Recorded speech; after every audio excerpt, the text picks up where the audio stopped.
বন্ধুরা দেখে নাও, চাষিরা যখন চাষ করতে আসে খাল কিভাবে পারাপার হয়, এটাকে আমরা বাংলা চলতি ভাষায় বলা হয় সাঁকো। কী হয়, খালের উপরে কোনো একটা পাটাতন বা গাছের ডাল বা বাঁশ দিয়ে দেওয়া হয়।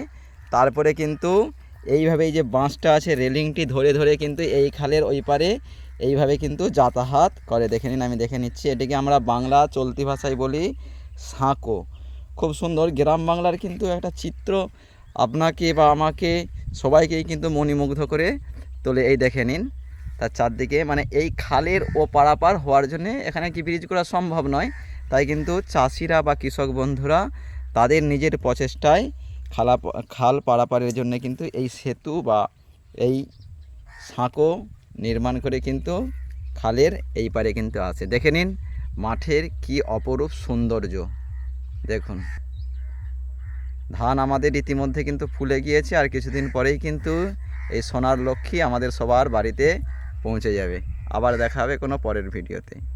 সাঁকোটিকে ভালো করে আপনারা দেখে নিন।